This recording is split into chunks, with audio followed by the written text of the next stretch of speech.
Hi there. Today I'd like to talk about the books I read over the last 30 days or so. I really adopted this tracker that I've been using from Novelty Corner. I really have had a lot of fun customizing it because you see, I read only horror. I don't read other genres very much. And a lot of these trackers are designed for people that read widely or popular books. And I do neither. I read horror basically only, although it is a really wide genre, which we'll see. And we'll see even more by the end of the year.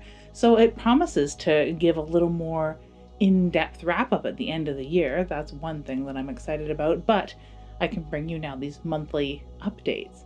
I know it's sort of the middle of the month, so maybe we'll continue doing that because I like to do near the beginning of the month new books coming out, right? So I don't want to just keep doing monthly kind of videos all in the same week at the beginning of the month, so whatever. Something like a 30-day rolling what I've been reading. So in brief, I read a good handful of books over the last month. It's a novel called 8114 by Joshua Hull. That was a review copy, and I read that as an e-arc. It was good. Horror movie, a novel by Paul Tremblay. That was a hobby read. I really wanted to get to that book. It's been a long time. It's been sitting on my Kindle forever and ever. So I finally read that and loved it. The Cut by C.J. Dotson, that was a review copy as well, an e-arc, and it was good. Senseless by Ronald Malfi, a review copy. It was an e-arc as well, and I really, really liked that. I'm going to be doing a real review of that. There is a review up already on typicalbooks.com. She Wakes by Jack Ketchum, there's also a review on typicalbooks.com, and that's just me trying to get to some of my awesome paperbacks, and that was a read for April, for Easter. Now into the real heavy hitters. Scurry by Sean Barber. I absolutely loved this book, so more on that in a minute. And that was a review copy, so thank you very much, Sean, for sending that along. I was late getting to it. I should have read it before it was released. It was released about a month ago. So yeah, get on that if you haven't already, because wow, I'll tell you why in a bit. North American Lake Monsters by Nathan Ballingwood. That was from the Backwards bookshelf, and a book I've meant to get to for quite some time. Was a gift. Absolutely loved that, and I'll talk about it a bit more in a second. But then we'll come to The Summer I Died. Oh my God. Brian C. Thomas, a new author for me, and part of my sort of loose challenge to read all of the books on the Extreme Horror Starter Pack from the Reddit group Extreme Horror Lit. And you'll see that shelf here of my extreme horror. It's going to be growing a little bit more as we read along. But wow, I am kicking myself for putting that one off. So how the year is going so far, before I get into those 3 books and what I'll be reading coming up for the rest of the month, I want to show off the planner so far. You can see, like I've seen, I didn't read a lot in March, or I filled this out incorrectly. One of the 2 things is going on here. So I'm going to have to iron that out a little bit. I do update it on a specific day of the week, and I just need to stick to it and be a little more accurate. But I did do a lot of backfilling, because if you recall, I didn't adopt this in the first week of the year. I adopted a few months in. So yeah, there's a lot of backfilling. Things were a little loosey-goosey. But as I said, I only read horror. So I had to adapt this genre's red section to have horror as the center of it all. And then sort of subgenres of horror or related genres kind of fanning out from that, because everything in my mind kind of relates back to horror in one way or another. The star rating section, that's very loose. I would just give 5 stars to everything, because in my mind, as a writer, I'm thinking like, you know what, if you put it out there, 5 stars, man, because it's tough. So I have rated things here and there a little bit loosey-goosey. I'm not going to clinch on this, but I will sort of skate past it every month and at the end of the year. Everything's a 5-star read, though, really, honestly. The pages read is pretty interesting to me, the amount of pages that I've read so far, more so than month to month. You could read a whole bunch of novellas or short stories, or you could read literal tissue boxes of books, right? The great big thick tomes. So yeah, I don't know, that it's going to vary, and I expect it to vary, but the pages read overall in a year I've never tracked before, so this is new to me. The reread books is going to grow. And I'll give a hint as to why near the end. So far, I've only reread one book, and that is The Fall by Albert Camus, and that's a new one. It was an audiobook, and I've never counted audiobooks as books read, but I've grown on the trend of counting audiobooks as actual reading. So yes, I did an audiobook this month. Digital and physical is sort of balanced here, and it doesn't really show. I'll have to fix the way that this reports for my purposes, because I want to know exactly how much ebooks versus paperbacks or paper books that I've read. So it doesn't really reflect that here. It's reflecting the advanced reader copies, and of course I only had one physical advanced reader copy so far this year. The press size stuff is interesting. I do want to do a little bit of fine tuning here, because the big 5 presses, there's more than 5 really, and maybe only one if you count Random Penguin House, and as like the only publisher really. And small presses, there's a whole bunch, right? And to sort of small press from an indie press or a vanity press versus self-published kind of gets a little gray in some cases, so I'm going to be fine-tuning that a little bit. Reading authors that are new to me versus read previously, I've read widely in horror, so I'm going to have a lot of previously read authors. They're not all going to be new to me, but I wanted to work on that this year, and it seems to be working, getting a good balance of new authors versus authors I already read. All of them are going to be adult books, so I'm not really going to track that. The year published isn't that interesting to me, although curiously the 80s horror is going to get bumped up as the year goes on, because I've got a few summer reads planned, which I'll hint at later on. And the format specifically isn't super interesting to me, but it's going to be neat to track. Like, I do read a lot of trade paperbacks, because that is the size and format that a lot of indie and small presses publish in, and that's predominantly what I read. And I do read hardcovers when I'm reading something from the big 5s usually. So yeah, not a heck of a lot of mass market paperbacks unless they're from the 80s. So yeah, it's kind of skewed. Maybe there's a way that I can make this a little more granular or less granular to suit my needs. I'm still playing with it. Like you will see in genres read, I still have some toying to do, because I do not read romance in any way, shape, or form, and I don't care to track it. And there were some like different romance things here. Historical, I have it, but I don't really read historical fiction or horror, so I don't know how to fit that in there. I have to split up extreme and splatterpunk somehow. So yeah, there's some fine tuning I need to do, but I think it is an interesting reflection of like all the books are horror, but there are going to be some subgenres here and there. So yeah, that is the year so far at a glance. Now back to the 5-star reads. Holy jumpin'. I've got that horror movie, A Novel by Paul Tremblay. Absolutely loved it. And I think that Paul Tremblay as a tone, as a mood, is a thing that you need to have already decided you love. And I have already decided I love the way he writes. And I like the subjects that he chooses and the way he chooses to tell them, because every single book sort of has a full-on approach to it. I mean, I'm not going to dig on Ronald Malfi here, but every Ronald Malfi book has a certain feel and tone and voice to it. And it's the same-ish throughout most of his novels. That way you know what you're getting when you approach a Ronald Malfi novel. But with Paul Tremblay, we don't really always know what we're getting, because it's like the writer himself takes on that entire persona of the character whose story we're following. And he writes in their mood, in their tone, in their voice entirely. And it's like character acting as a writer. It's fantastic. So yeah, I really, really liked this, because I've known a lot of horror movie makers in my time.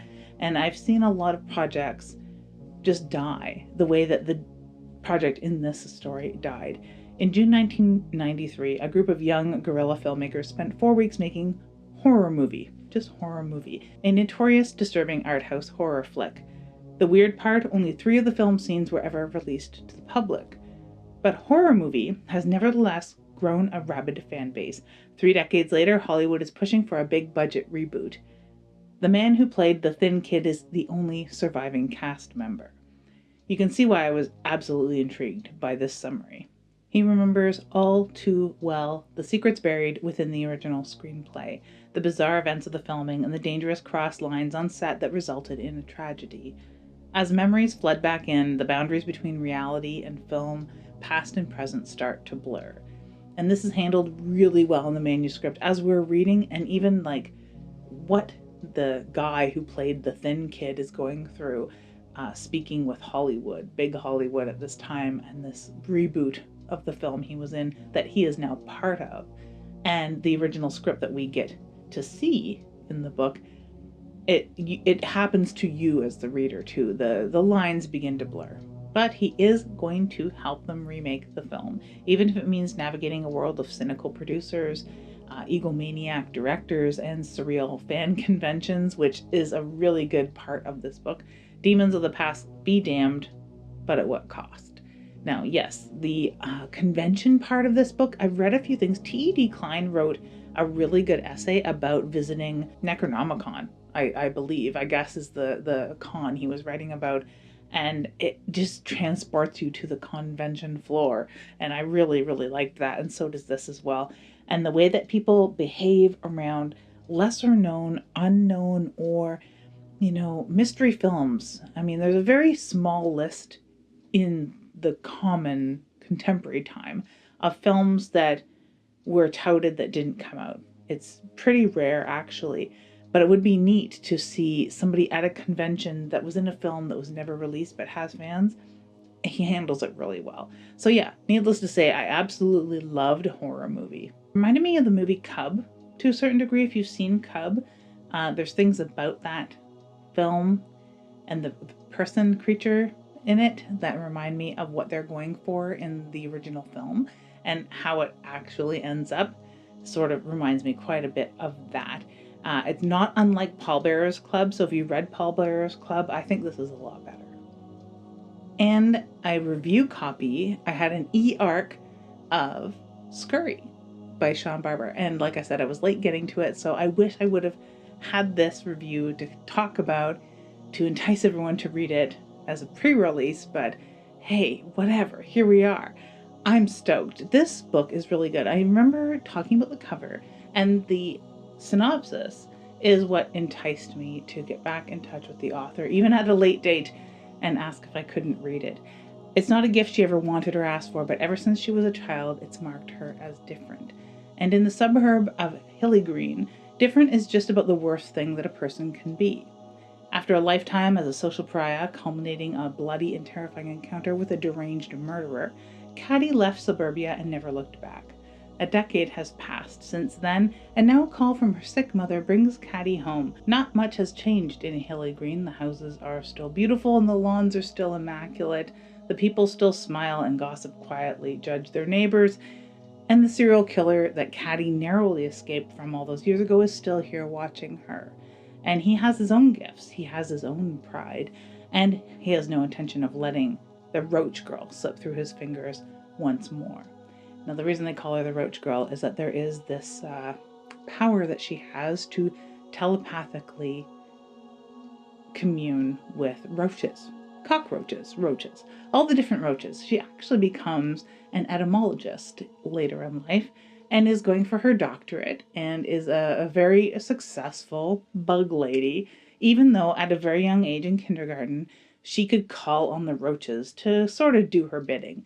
It's not that she ordered the roaches around, it's that she understands and has compassion for the roaches, and they just behave in their roachy ways, and it's enough to creep out pretty much anyone around her. And if somebody could just be like, "Come to me, roaches," and roaches would scurry around their feet and up them, then that would freak anyone out. And that doesn't actually happen in the book, but, I wish it did. So bugs freak me out a little, like anybody.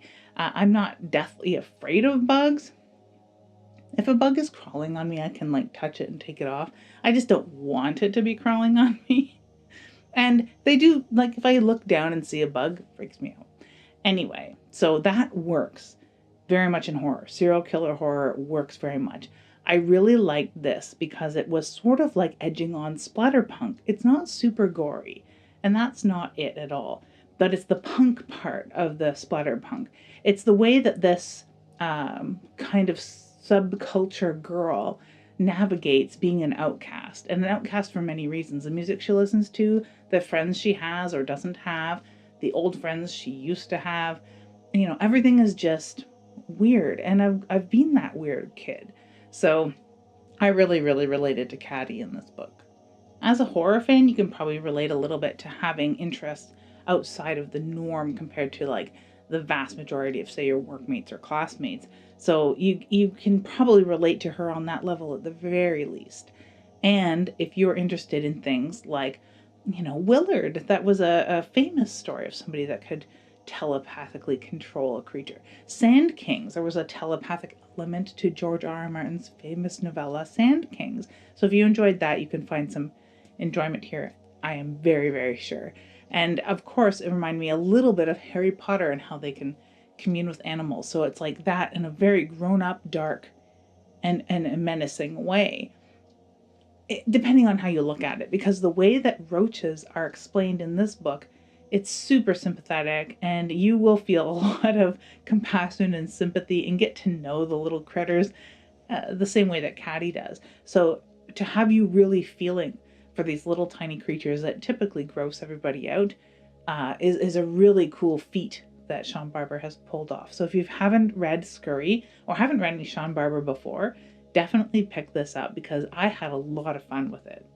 As I said, from the backwards bookshelf, North American Lake Monsters by Nathan Ballingrud. I absolutely love this. Every single story is good. 2 stories are really great. Sunbleached is a vampire story, and it really turns vampires on their head.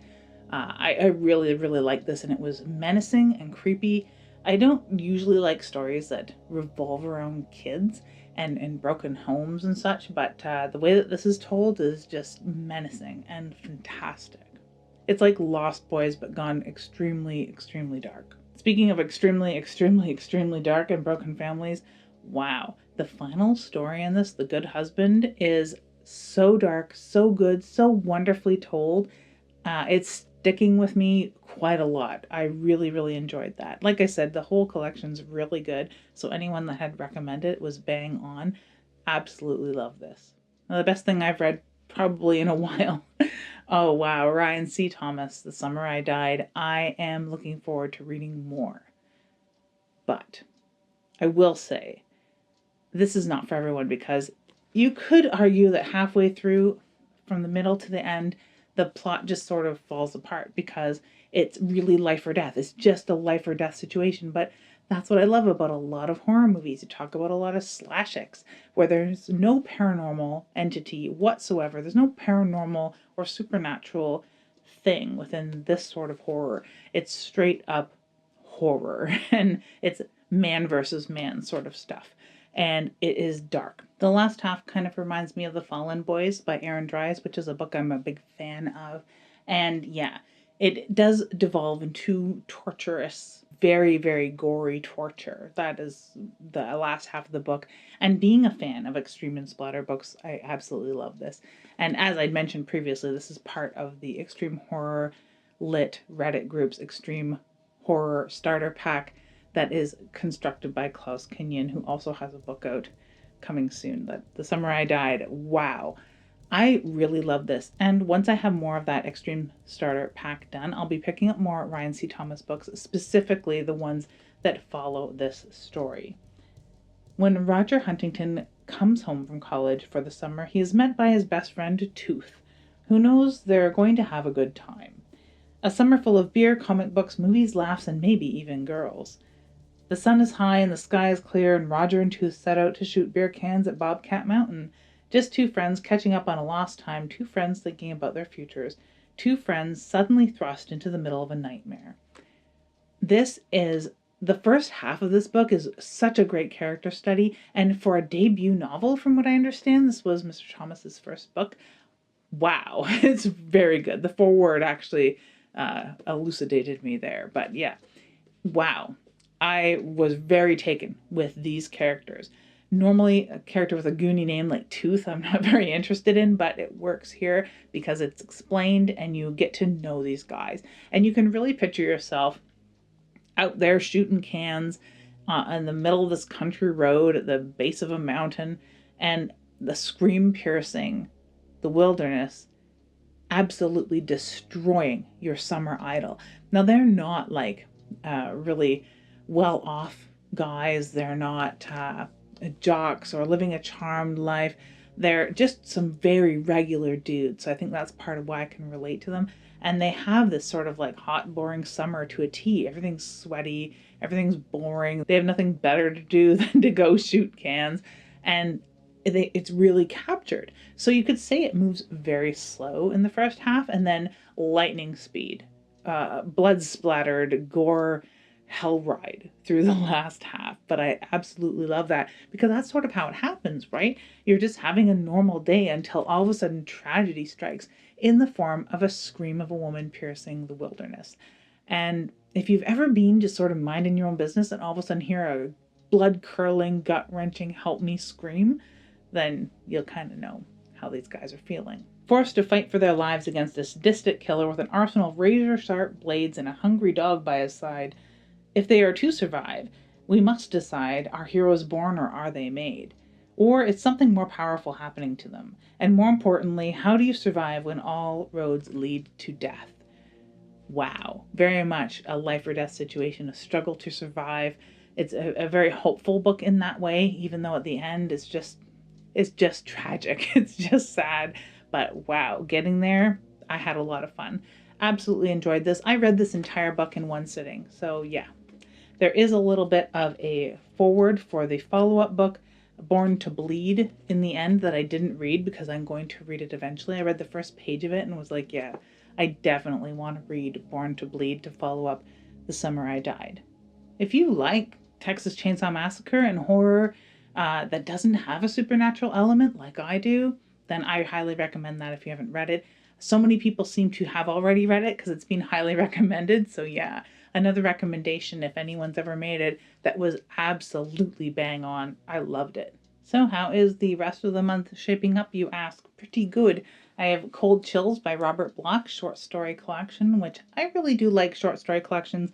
Much like reading North American Lake Monsters, I would read a couple stories a night to get through it in amongst my other regular reading. And I've got quite a bit of that coming up, so this will be fun to get to. I'm currently reading 2 e-arcs as well, which I like to read in transit, on my commute, or in the evenings when there's not as much natural light to read by. The Butcher's Daughter by David Demchuk and Corinne Lee Clark. That's a review copy and I'm late getting to that as well. But yeah, enjoying it so far. I'm a little slow because it hasn't grabbed me entirely yet. And another review copy that I have is a house on the cover of a horror novel. But I realized that was out last year, so I'm not sure why it's up for review copies. So I'm taking my time with it. It's pregnancy horror, much like The Cut by C.J. Dotson, which I mentioned previously. Good monster stuff, but it's just this mother-daughter pregnant woman stuff that's just not interesting to me. So if you love pregnancy horror, The Cut, as I'd mentioned in a couple videos ago, if you like pregnancy horror, The Cut is the way to go. But you'll probably also like The House on the Cover of a Horror Film because I've liked getting there. It's getting tedious with the talk of pregnancy, but I like the talk of painting the cover of a horror novel, especially a horror book with a house on the cover, because you know how much I love that. As mentioned, I did reread The Fall by Albert Camus, and I absolutely love that. Reading it as a audiobook was cool for me because I usually like my mind wanders, but it was a very good narrator. I found the copy on Kafka, which is a free audiobook and e-reader thing. It is all of the Internet Archive stuff. So it's not stolen books by any means, but especially if you want to stick to classics. If you want to catch up on your Edgar Allan Poe, but don't want to go down to the bookstore to buy one of those copies. You want something like an e-thing, or you want it to be read to you. Kafka's pretty cool. I'm also still catching up on the backwards bookshelf. So I've got Andrew Niederman's Someone's Watching, which I'll be kicking off a little bit of a summer of schlock coming up that I'll talk about in a second. Lock Every Door by Riley Sager. You'll recall that I picked this up at my work at the Take a Book, Leave a Book section. And yeah, excited to get to this. Super Strange Shadow. Just finished reading this if I recall correctly. So I'll be trying to whiz through that because I love Riley Sager, nice light summer reading in my estimation. And the next backwards book is My Dark Vanessa. And this isn't something I would typically pick up, but I found it at a book sale and I'm very excited to get to it because I've heard that it is pretty dark. I do have a sneaking suspicion that I will DNF that book. I don't know. I have a sneaking suspicion that I'm going to DNF one of the books I'm reading right now, but we'll see how that goes because I'm trying to be a little more judicious with my time. I've been reading a lot more than usual, which is nice. I've been able to track it more accurately, so maybe I'm reading just a little bit more than usual, but it feels like a lot more because I get to see it played out in the tracker. But yeah, I have DNF'd one book already so far this year, which is more than I usually do. Maybe there's a few more on the chopping block. We'll see. Coming up on the show, we'll be talking about some of the reads for June because there will be a video coming up soon discussing it, my launch video for a readathon, and the announcement will come from Regina's Haunted Library because that is who is organizing the best readathon ever. I don't usually participate in readathons. I don't really even usually do tag videos anymore, but this one is just, yes, perfect. That is what I've read this month. If there's any of these books that you've read already, or if I have enticed you to go and pick up Scurry by Sean Barber, let me know. Or if you've read it already, let me know what you thought in the comments too. Thank you so much for watching and have an oogie spooky day.